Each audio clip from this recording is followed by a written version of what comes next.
Denovda uyi buzilgan oilaga yangi xonadon qurib beriladigan bo'ldi. Surxondaryoda sud hujjati asosida buzilgan uy jamoatchilik o'rtasida keng muhokamalarga sabab bo'ldi. Shundan so'ng fuqaroning uy-joy masalasi viloyat hokimi nazoratiga olindi va yangi uy qurib berilishi belgilandi. Ijtimoiy tarmoqlarda Denov tumanida turar joy buzilgani bilan bog'liq videolar tarqalib, keng jamoatchilik muhokamasiga sabab bo'ldi. Mazkur holat yuzasidan Majburiy ijro byurosining Surxondaryo viloyati boshqarmasi rasmiy munosabat bildirib, amalga oshirilgan ijro harakatlari sud hujjati asosida qonunchilikda belgilangan tartibda olib borilganini ma'lum qildi. Shu bilan birga, masala Surxondaryo viloyati hokimi tomonidan shaxsan nazoratga olinib, hokim fuqaro bilan uchrashdi. Bilasiz, prezidentimiz eng katta insoniylik prinsipini alohida o'rin qo'yadi. Hech kim norozi bo'lmasin bu yurtda. Sizning xatongiz birinchidan sug'oriladigan joy hujjat qilmasdan chala qilib qurilish qilgansizlar.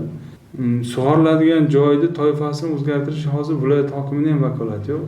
Shu men bugun ko'rib, to'g'risi rosa mana ijrochilarda ham jahlim chiqdi. Lekin bu noinsoblar mana bu biroz maslahat qilganda bizlar sizga naratam shuni qilib, keyin buni olib tashlaveraylik. Ertaga ertalab sizlar boringlar, Bahodir o'zing bor, kadastr olib bor, fermerdan topib, janjal bilan hech narsa bitmaydi. Yurakdan siz yana bitta narsani biling. Sizni xatongiz hujjat qilmaganingiz. Qonunni buzganingiz, bu qonun buzilsa hech kimni qo'llay olmaydi. Qonun baribir qonunda o'pi bilasizku. O'zingiz mana aytyapsiz-ku, qamalib chiqdim. Keyin 229 bilan jinoyat ishi qo'zg'atilib javobgar bo'ldi degani bu yerda o'zboshimchalik egallangani tasdiqlandi degani. Ertaga mana yigitlar yuboraman. Sizga bir qonuniy joy topamiz, auksionni o'zingizga qilamiz, opa, shoshilmasdan bir 10-15 kun, 20 kun ketar, bir oy ketar mana hozir oldimizda qish ham bor.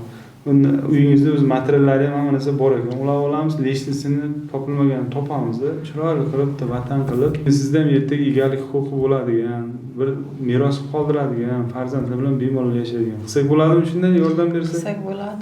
Yordam beramiz, hech qanday masala yo'q. Sizni ijtimoiy himoyalardan ham ko'p yordam berilgan ekan.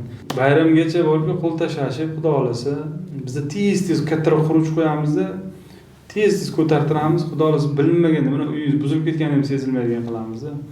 Shunga kayfiyat buzmaysiz. Nasib opa.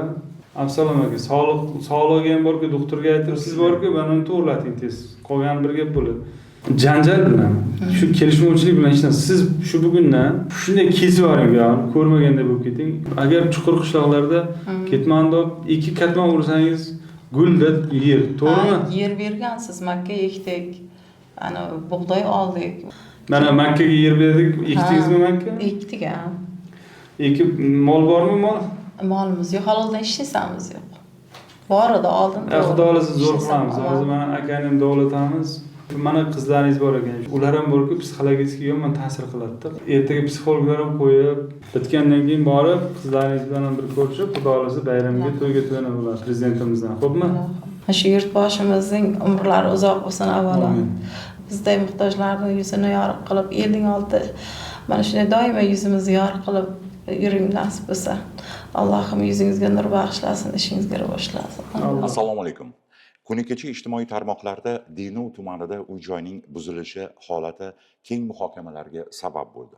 Aniqlanishicha, fuqarolar Abdusalom Ahmadov va Nasiba Chariyeva Denov tumani G'alaba massivi Chuqurqishloq mahallasida joylashgan Rahmon taraqqiyot omad chorvachilik bug'dorchilik korxonasiga tegishli sug'oriladigan ekin yer maydonidan o'zboshimchalik bilan uy-joy va yordamchi binolarni qurgan.